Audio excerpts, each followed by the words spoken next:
Good morning friends. आज मैं फिर आपको एक नया वीडियो लेके आपके सामने प्रस्तुत हूँ। आज मैं आपको अभी तक की मेरे जितने वीडियोस आपने देखे होंगे उनमें मैंने आपको कंक्लूशंस के बारे में डिस्कशन किया था। आज मैं आपको एक नया टॉपिक वर्ड पावर का लेके आपके सामने प्रस्तुत हुआ हूँ। कंक्लूशन के बाद एक टॉपिक आता है होमोनिम्स। होमोनिम्स एक ऐसा टॉपिक है जो थोड़ा सा बहुत लोगों को कंफ्यूजन में डालता है। होमोनिम्स एंड कोलोकेशन लगभग लोगों को बहुत कंफ्यूजन में डाल के रखता है। मैं आज आपको कुछ वर्ड सिखाने का प्रयास करता हूँ।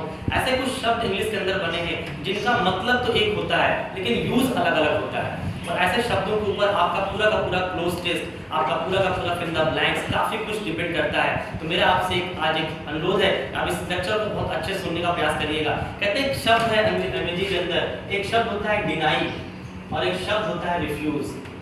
आप में से सभी लोगों ने सब कुछ सुन रखा होगा नो डाउट, लेकिन कहते हैं जब दोनों ही एक साथ एग्जाम के अंदर अगर किसी क्वेश्चन में पूछे गए हैं तो कौन सा वर्ड कब कहां पे यूज करना है इसका बेहद ख्याल रखना है। इसके लिए मैं आपसे एक चीज बोलता हूं। कहते हैं डिनाई का मतलब भी मना करना होता है, रिफ्यूज का मतलब भी मना करना होता है। डिनाई हमेशा उस काम के लिए मना किया जाता है जो काम पास्ट में हो चुका होता है, फॉर पास्ट एक्शन। रिफ्यूज हमेशा उस काम के लिए मना किया जाता है जो हमेशा फ्यूचर में होता है।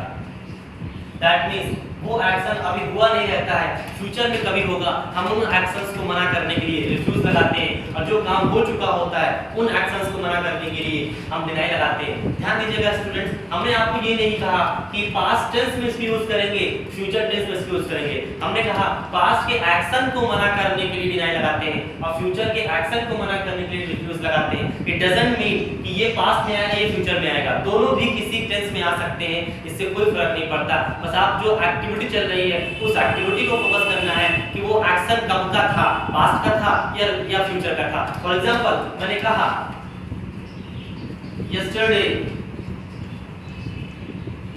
yesterday he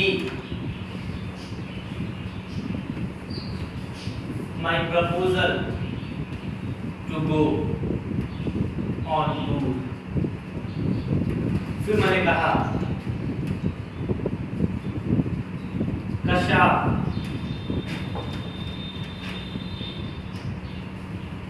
having been there। कहते हैं दो सेंटेंस के अंदर हमने दोनों सेंटेंस को ऑलमोस्ट पास में रखने का प्रयास किया है। आप इस बात को डिफरेंस समझने का प्रयास करिएगा। यहाँ मुद्दा टेंस का नहीं है, यहाँ मुद्दा एक्टिविटी का है। अगर पास्ट के एक्शन को मना कर रहे हैं, जो एक्शन हो चुका है उस काम के लिए आप मना करते हैं तब तो डिनाई लगाना है, और जो एक्शन अभी नहीं हुआ है उस काम को मना करते हैं तो वो रिफ्यूज होता है। आप ध्यान से पढ़िए, कह रहा है यस्टरडे ही my proposal to go on tour. Suppose कर आपके पास कोई बंदा आया, आपका कोई मित्र आया और उसने आपको कहा कि यार भाई हमें चलना है टूर के ऊपर, आप एक टूर पे चलिए मेरे साथ, तो आपने मना कर दिया। वो जो मना किया भले कल किया, पास्ट की बात है, लेकिन वो एक्शन अभी हुआ नहीं था।